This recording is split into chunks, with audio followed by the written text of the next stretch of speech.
Olá, eu sou a Leonete, terapeuta da fala apaixonada pelo desenvolvimento infantil e venho partilhar convosco as respostas às questões que ouço com mais frequência no meu dia-a-dia. Bem-vindos ao podcast Palavra a Palavra.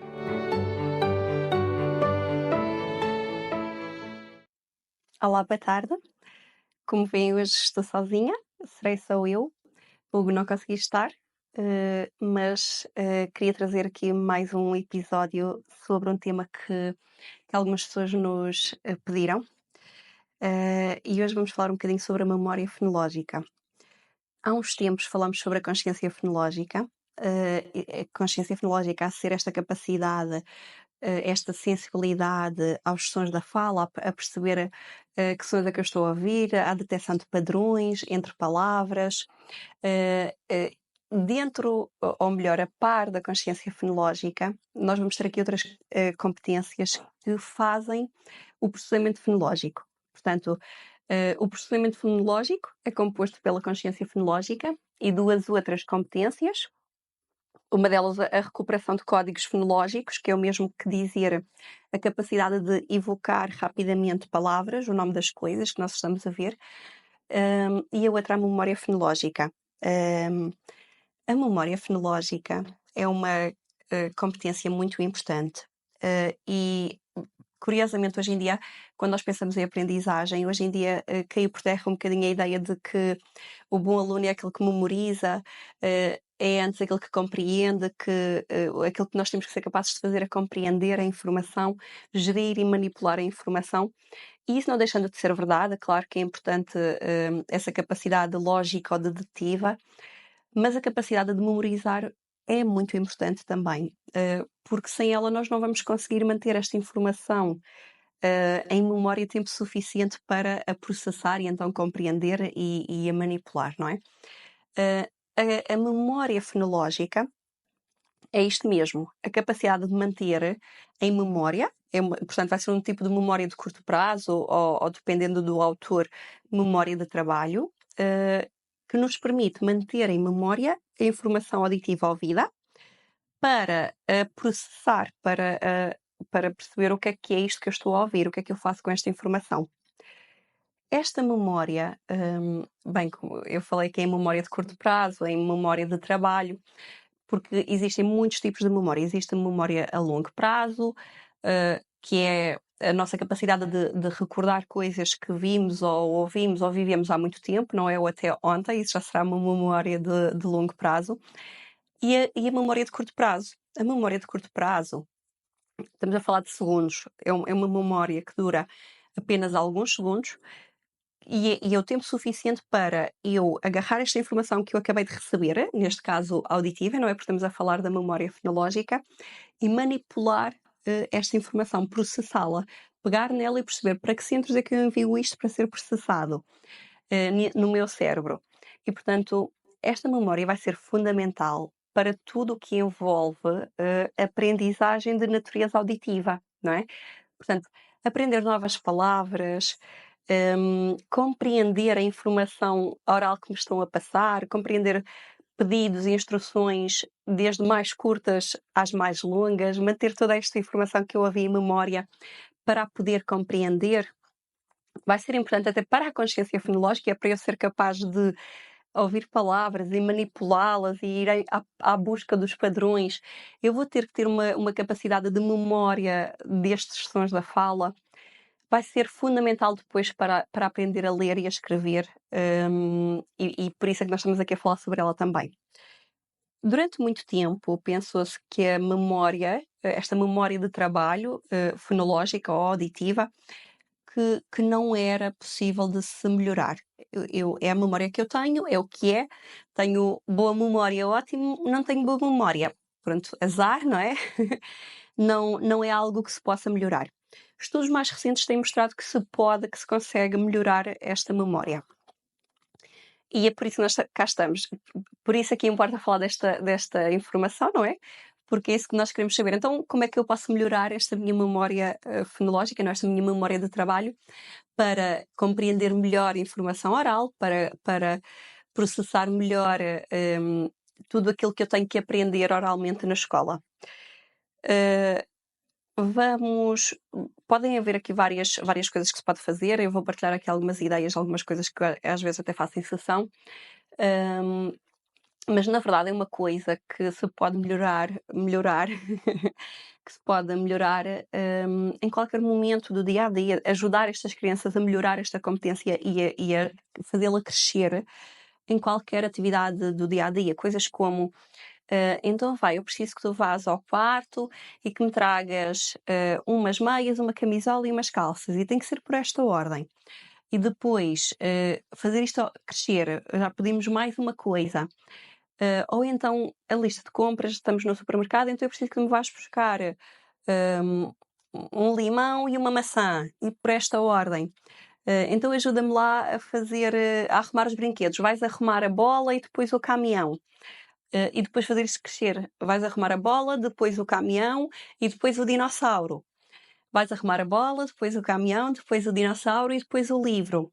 E, portanto, vamos fazer com que esta criança seja capaz de reter cada vez mais e mais informação em memória e que a consiga executar nesta ordem. Isso vai ser um detalhe importante para ajudar esta memória a fortalecer. Porque significa que esta criança está a ser capaz de reter a ordem auditiva. É importante, não é? A ordem como eu armazeno esta informação vai ser muito importante para a leitura e para a escrita, não é? Porque depois o não respeitar bem esta ordem pode significar coisas a desaparecer na escrita ou na leitura, não é? Unidades que desaparecem, pedacinhos que desaparecem porque eu não fui capaz de manter aquele inicial em memória. Depois, dar recados, então vai ali, vai à sala e dá este recado ao pai, ou vai à sala e dá este recado à mãe. Como é que era o recado? Tornar este recado cada vez maior. Portanto, ajudar esta criança de forma natural e diária a fazer esta memória a crescer.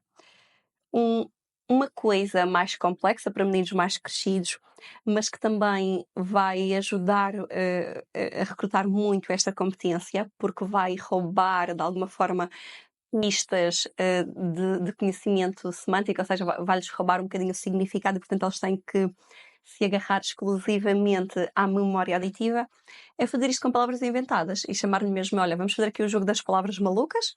Então tu tens que memorizar estas palavras e vais dizer estas duas palavras à avó ou amiga, a quem estiver por perto, para depois percebermos se as palavras foram transmitidas corretamente. Coisas como prati, fotri ou paqui, voli. Portanto, palavras que vão respeitar a estrutura das sílabas da nossa língua, mas que são inventadas e, portanto, não têm significado, não é? Eu tenho mesmo que agarrar aquilo que eu ouvi e só isso. E, portanto, se esta criança for capaz de transmitir voli e depois voli, pali, depois voli, pali, futri, voli, pali, futri, qualquer outra coisa inventada, não é? Vamos perceber que ela realmente está a conseguir agarrar só o sonoro daquilo que está a ouvir e a fazer isto aumentar e crescer. E, portanto, também é uma atividade que eu gosto de fazer porque recruta muito esta memória fonológica. Mas então, e quando temos crianças para quem esta competência representa uma dificuldade, não é? Porque têm uma memória fonológica fraca.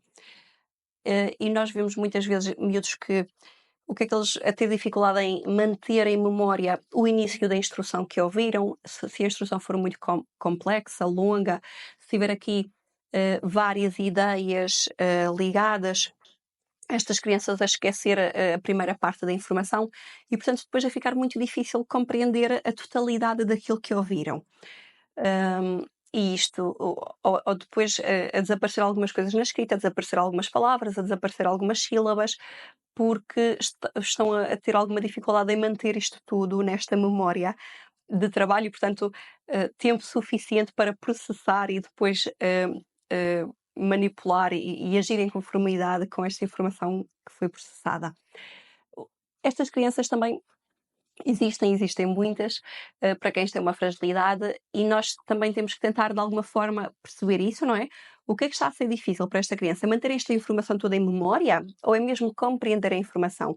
Se eu dou uma instrução um bocadinho mais simples, com menos palavras, menos densa, mais curta, ela é capaz, ela está a conseguir processar. Se eu segmento isto em partes, ela consegue processar, ela compreende se eu lhe dou um bocadinho de cada vez. E, portanto, se eu não exijo tanto da memória dela, se assim for, nós devemos, na escola, em casa, fazer isso, não é? Porque nós queremos, acima de tudo, que esta criança compreenda, não é? Portanto, às vezes, simplificar as instruções, encurtar, tornar as coisas curtas, precisas, para ajudar esta criança a segurar a informação tempo suficiente para a processar, para compreender, não é? Conseguir fazer aquilo que nós queremos que ela faça, ou para aprender aquilo que nós queremos que ela aprenda. Uma estratégia que eu gosto muito de usar, e que ajuda muito estas crianças é aquilo que os ingleses chamam o recall, porque isto de fazer recall, portanto, o relembrar vai ser um passo muito importante para ajudar. Vamos meio que fazer batota, vamos pegar nesta informação e dar-lhe mais tempo e, portanto, passá-la aqui da memória de trabalho para um bocadinho já outros tipos de memória, inclusive, e, portanto, vamos pedir à criança que seja ela a devolver-nos a instrução. Portanto, se eu lhe disse, olha, vai buscar o pijama da Patrulha Pata, as meias do T-Rex e a camisola do Velociraptor, depois eu digo à criança, então diz-me lá, o que é que tu tens que ir buscar? Agora diz-me tu, vais buscar o quê? O pijama e ser a criança a devolver-nos. E aí nós vamos ver o que é que ela conseguiu memorizar ou não, o que é que está aqui a ficar, o que é que não está a ficar. E isto é uma estratégia muito, muito boa para ajudá-los não só a manter a informação mais tempo em memória, mas até para eles desenvolverem aqui um plano daquilo que eles têm que fazer, para eles perceberem, ok, aquilo que me está a ser pedido é isto. E, portanto, eu digo em voz alta o meu plano, o que é que eu tenho que fazer, o que é que eu tenho que ir buscar, como é que eu vou proceder, e isto vai ajudá-los a dar o passo seguinte. Portanto, pedir à criança que nos devolva aquilo que nós lhe dissemos vai ser uma estratégia muito, muito boa para ajudar estas crianças, em que esta memória é fraca, até porque ela também nos vai mostrar, ok, foi este pedacinho que não ficou, então eu tenho que lhe repetir, eu tenho que devolver, eu tenho que reforçar esta informação junto dela, porque ela, ao nos devolver aquilo que ela tem que fazer, aquilo que ela ouviu, aquilo que ela tem que aprender, ela vai nos mostrar o que é que está a faltar, que pedacinhos é que estão a faltar. E nós ficamos a saber também, ok, é aqui que eu tenho que insistir um bocadinho mais, reforçar um bocadinho mais, devolver, insistir um bocadinho mais nesta informação. E suportes visuais, às vezes estas crianças vão mesmo precisar de que estas coisas fiquem um bocadinho mais visuais, não é? Dar um bocadinho, usar outros sentidos para reforçar a informação que não só a via fonológica, não só a via auditiva, aquilo que pode estar a ser fraco para ela e, portanto, vamos introduzir pistas visuais para ela perceber o que é que nós queremos dela. E isto para algumas crianças vai fazer toda a diferença, não é? Do que só o oral. Se eu suportar este oral com o visual também de cartões, de imagens, um vídeo, ela ver um vídeo com um processo que ela tem que aprender, se eu lhe mostrar as- aquilo de que eu estou a falar, se eu lhe mostrar a roupa de que eu estou a falar, os suportes visuais vão ser importantes para estas crianças, para quem esta memória fonológica, esta memória de trabalho fonológica não está a ser muito, muito forte. Pronto, espero que tenham gostado. Por hoje era isto. Qualquer coisa é só dizer.